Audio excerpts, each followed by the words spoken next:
Praise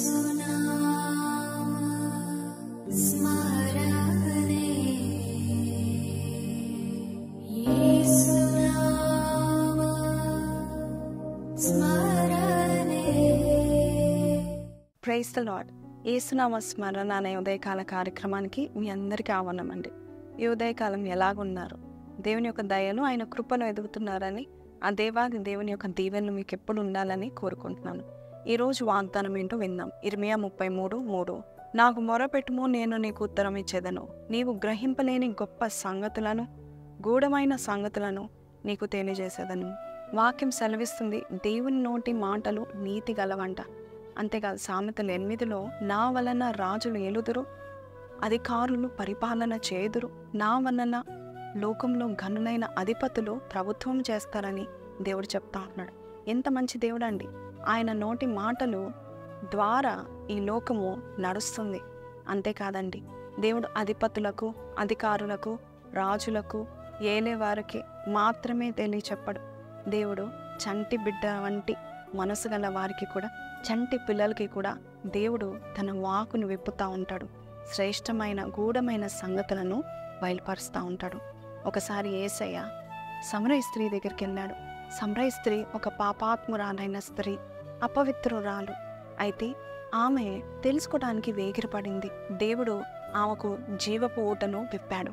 ఆమె పవిత్రురాలు కాదు, కానీ దేవుడు ఆమెకు 7 మర్మాలు బయలుపరిచాడంట.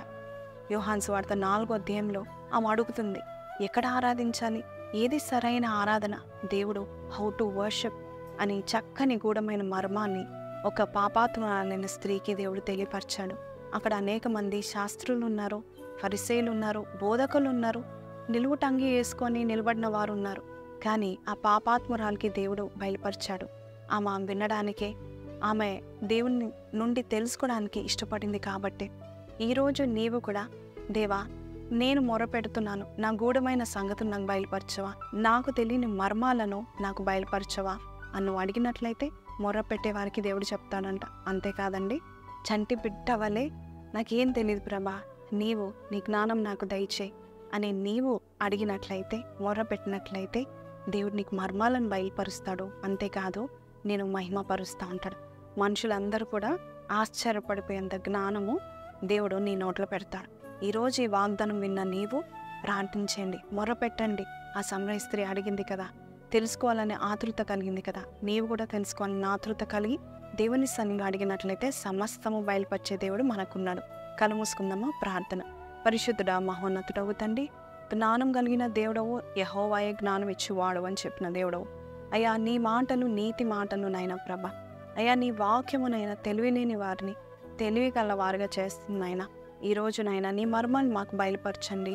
అయ్యా, మేము ఎక్కడైతే ప్రభా తండ్రి, మేము ఏదైతే తలపెట్టుకుంటున్నామో దాంట్లో జ్ఞానయుక్తంగా పనిచేసటకు మాకు నేర్పించండి నాయన. అయ్యా, మొండి కత్తి వలె కాకుండా అయ్యా ఎంతో పదునైన కత్తి వలె జ్ఞానం వల్ల మమ్మల్ని పదునపరిచి మమ్మల్ని నడిపించి వాడుకుంటారని నజరేయుడైన యేసు పరిశుద్ధ నామములో అడిగి వేడుకొంచున్నాను తండ్రి, ఆమెన్. ప్రైజ్ ది లార్డ్ అండి. నాతో కలిసి ప్రార్థనలో ఏకీభవించారని నమ్ముచున్నాను. ఈరోజు మీరు జ్ఞానం అడిగారు కదా, ఇక చూడండి మీ పనులన్నిటిలో కూడా ఎంత షార్ప్గా మీరు చేస్తారు. నేనైతే నమ్ముచున్నాను, ఈ దినము దేవుడు అలాంటి గూఢమైన సంగతులను, మర్మాలను మీకు బయలుపరచాలని ఆశపడుతున్నాను. మళ్ళీ రేపు కలుద్దామండి. అంతవరకు సెలవు. Have a blessed day.